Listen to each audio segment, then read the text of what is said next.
Welcome to Chat Like a Native. Yeah. If you're listening, you're probably already working hard on making your English sound more natural, Right. more fluent. And today we're taking a deep dive into something that is, well, often overlooked, but is absolutely crucial. We're talking about the rhythm of spoken English. It's so true. It's really fundamental. We're focusing on sentence stress today.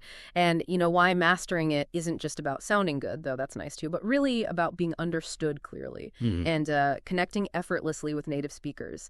This deep dive is going to give you 3 incredibly practical hacks. Simple, really effective techniques. They're going to dramatically change how you sound and honestly how confidently you speak. That's exactly right. We're going to unpack why just getting individual words right, well, it isn't enough.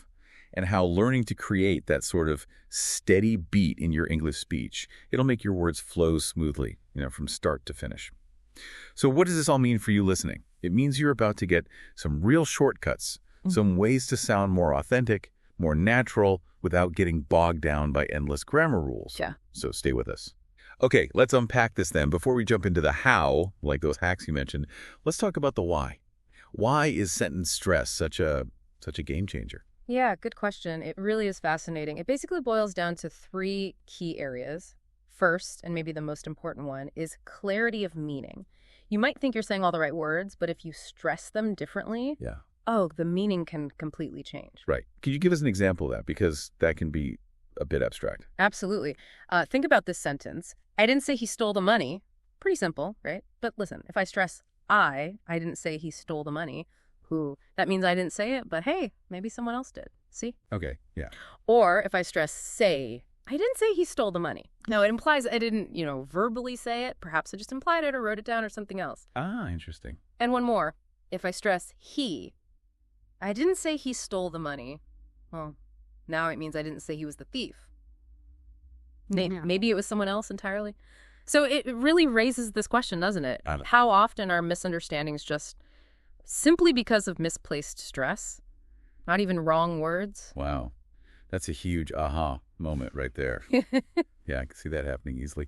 So clarity is number 1. What's next? Why else is this rhythm so important? Okay, next up is natural flow.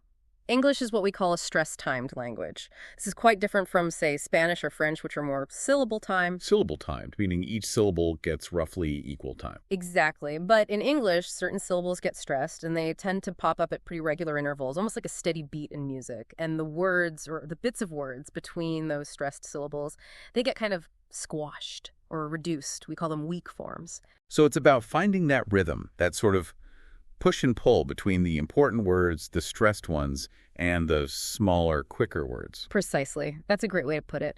Native speakers, we instinctively group the content words, nouns, main verbs, adjectives, adverbs onto that beat. They carry the main message. And those little function words, things like prepositions, articles, auxiliary verbs, they just sort of glide by quickly in between. And this makes conversation sound, effortless, smooth. Right, it avoids that choppy sound. Okay. And the third reason, you mentioned listener engagement. Yes. A strong, consistent pulse, that beat we're talking about, it keeps you, the listener, tuned in, engaged.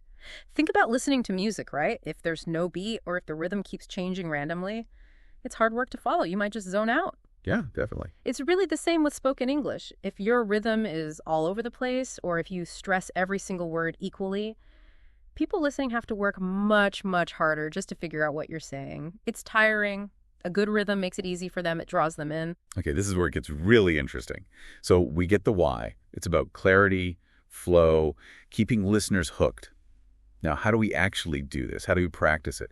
What's the first hack? All right, hack number 1. This is super practical. It's called beat tapping with content words. This is all about finding those big words, the ones that carry the core meaning, and literally tapping them out. So we need to identify those key words first. The nouns, main verbs, adjectives, adverbs, the important stuff. Exactly. Let's use a simple sentence. The new museum opens next Friday. Okay, so you'd underline or just mentally note. New museum opens next and Friday. Those are your beats, your main points. And then we literally tap them out, like physically tap. Use your hand, your foot, whatever works. You could even use a metronome app on your phone if you like. Set it to a comfortable pace, maybe 60 to 80 beats per minute, conversational speed, and each tap lands on one of those main words you identify. Okay, so new, tap, museum, tap, opens.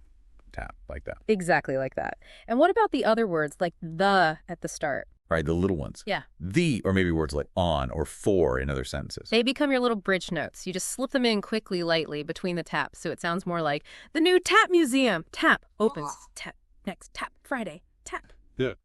You're training your mouth and your ear, actually, to anticipate those stressed beats and kind of skim over the unstressed bits. That makes so much sense. It really is like learning a dance step, isn't it? Getting the main steps right first. It really is. And connecting this to the bigger picture, that physical auditory connection, it's incredibly powerful. By tapping, you're literally embedding that beat into your body, into your muscle memory. It starts to become second nature. Okay, really practical. I like it. Yeah. Hack number 2. What's next for mastering this rhythm? Okay, the second hack is called chunking and marking weak forms. This one helps you manage your breath more naturally and really understand how words get sort of softened or reduced in everyday speech. Chunking, like breaking sentences into smaller pieces. You mentioned breath groups. What are those exactly? Yeah, exactly. A breath group is basically a meaningful chunk of words you'd naturally say in one go, on one exhale. Think of it like a phrase or a short clause. So take a slightly longer sentence. If you decide to join us, we'll meet at the cafe. You normally say that all in one breath, right? No, probably not. You'd naturally pause, like, if you decide to join us, pause breath, we'll meet at the cafe. See? 2 natural chunks. Right, okay, so identify those chunks first. Then what? Then, within each chunk, you find and maybe circle the weak forms, those little function words we talked about too, us, at, them. You'll start noticing how they often shrink in fast speech. Like to becomes true, us becomes at is again, the is at, really short and soft.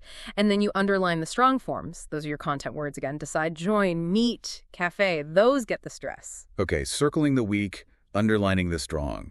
Got it. And how do we practice that effectively? There's a nice 3-step process. First, just read only the underlined words, the strong ones, making sure they land on that steady beat, like the tapping. Then you go back and softly add the circled weak forms in between those strong beats, almost like you're whispering them. Don't give them too much weight. And finally, you say the whole chunk together at a normal speed, really focusing on keeping those strong words strong and on the beat, and letting the weak words just glide by, reduce. Ah, I see. It really forces you to practice that contrast between the strong and weak sounds. It really does. Chunking helps mimic natural breathing and pausing. And consciously practicing strong versus weak forms, you're internalizing that sort of dance of English rhythm we mentioned. It helps you understand and then do how native speakers glide over those small words to keep the main beat going. It makes speech so much smoother. Brilliant. Okay, on to the third hack. We've got beat tapping, we've got chunking and weak forms. How can we make this practice even more, dynamic? Maybe even fun? Right. This last hack turns practice into something, more musical, more engaging. It's jazz chants and back-chaining drills. Jazz chants. Okay, that definitely sounds fun. They really are. You take a simple phrase, something common like, what are you doing today? Ooh.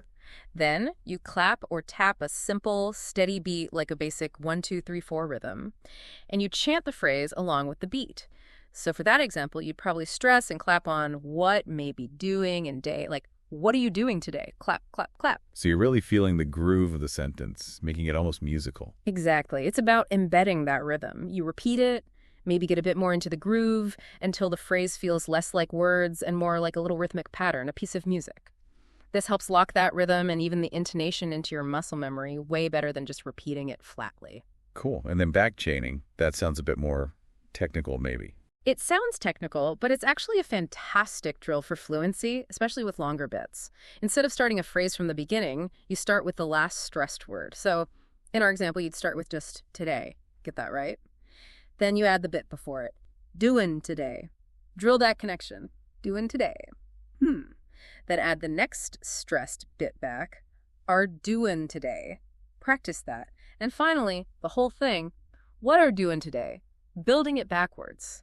Oh, that's really clever. It breaks it down into smaller, manageable links. I can see how that would help smooth things out. It makes complex sentences feel much less scary, right? You focus on mastering each little connection. Once you've chained it all the way back and you feel comfortable, then you reverse it.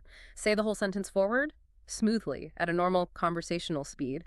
But keep that jazz chant beat kind of in the back of your mind. It turns practice from a chore into something active and, musical. Okay, so we've got these 3 really powerful hacks.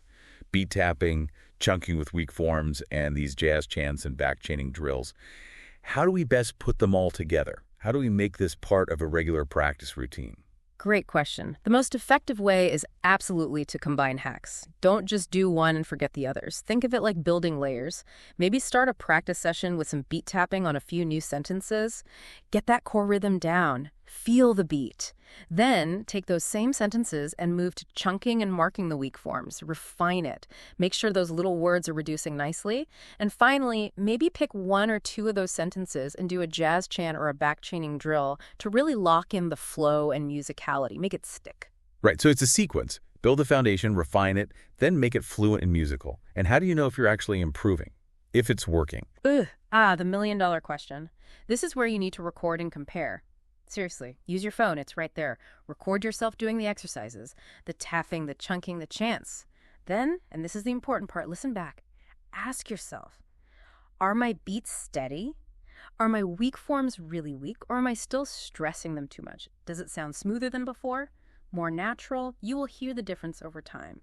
And hearing your own progress is incredibly motivating. Don't worry if it sounds a bit weird at first. That's fantastic advice. Recording yourself is such a powerful tool for any kind of language learning. Definitely. And one more technique that fits perfectly with all this is shadow native speakers. Find short audio clips maybe from the show, Chat Like a Native, or other podcasts, news clips, whatever you like listening to. Listen first for understanding, then listen again just for the rhythm, then try muting the sound and reading the transcript if you have one, or just repeating along from memory, trying to mimic their rhythm, applying your beat tapping and chunking, then play the original again and compare. How close did you get? It's like active imitation, and it really trains your ear and your mouth. Fantastic. So bringing it all together for you, our Chat Like a Native listener, what's the main takeaway here? We've talked beat tapping, chunking, jazz chants, back chaining. These sound like real tools you can use immediately. They really are. And if we connect this back to the bigger picture, just remember, rhythm truly is the heartbeat of spoken English. It's fundamental. By consistently practicing these 3 hacks, you'll start to develop this intuitive feel for where the stress goes, how to glide over the unimportant words. It becomes automatic. And it's not just about sounding like a native, although that's a great goal. It's about being effortless, clear, and easily understood in your communication, making conversations easier for everyone. Exactly. So practice consistently, use that record function, compare yourself, and definitely celebrate those small wins along the way.